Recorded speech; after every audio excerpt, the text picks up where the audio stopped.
Welcome, my lovelies. This is Misty Mysteries.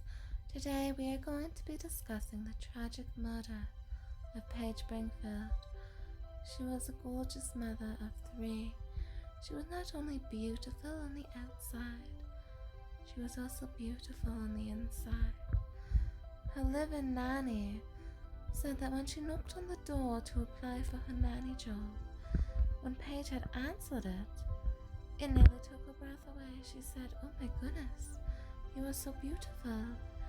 And Paige said so sweetly, "I have not been told that in so long." Paige went to Florida University, and by the time she was a single mom, she lived in Grand Junction. Paige had been divorced twice. Her first husband, he did not want to have children, so Paige lost interest after 2 years.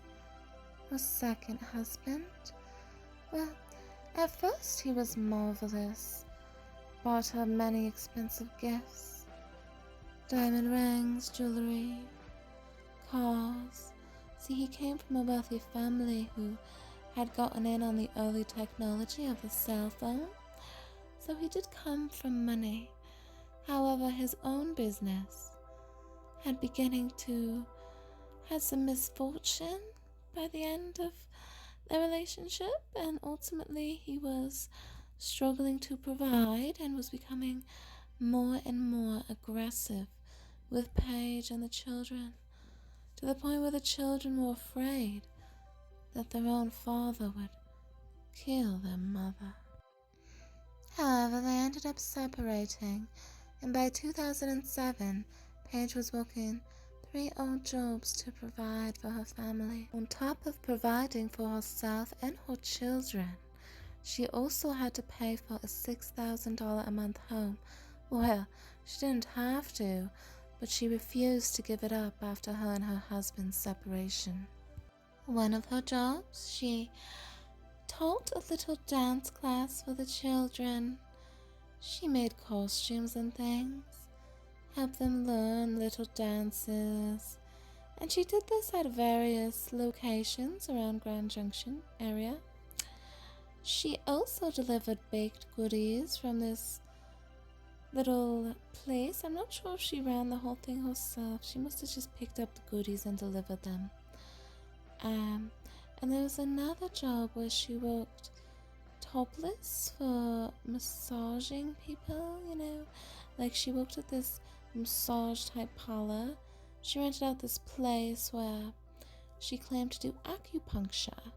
However, her acupuncture needles were kept in a little pin cushion, which is very unprofessional. It turns out that it was not acupuncture, it was just a naked massage place where clients can come in and get a nude massage. Normally it was topless, but the more you paid, the more she took off. Apparently it was just a naked thing, no touching in sexual ways, of course. Now, there was one creepy customer that came in one day, and he turned out to give her such the creeps that she refused to serve him, even in her secret business. Paige's secret business was an escort service online, where she disguised herself under the name of Carrie. So Paige was afraid of her ex-husband at the time, but what she didn't know is that creepy customer, Lester Ralph Jones, was the one she should really be terrified of. He was communicating with Paige the last couple days before her murder under an alias. See, Paige's business, she would go to people's homes, or they would come to an office place where she would deliver her services. However, Lester Ralph Jones wanted to lure Paige out somewhere. So he tricked her, basically. And she thought she was going to meet another new customer that night. But she ran into Lester instead. and ultimately he murdered her. Probably after he had his way with her. Who knows what the sick bastard did? He took away a mother of 3 from her beloved children, who were quickly taken in by her brother and their aunt.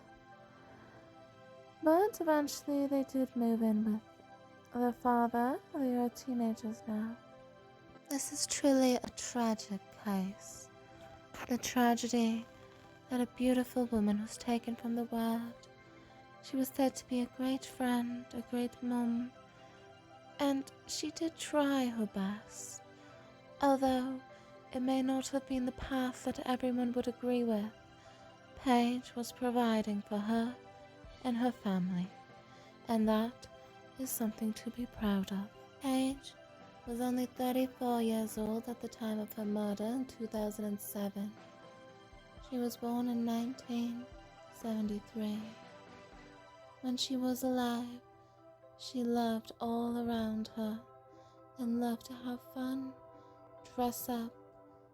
She had beautiful strawberry blonde hair, and to all accounts she is very loved and very missed, still to this day, and will probably be always.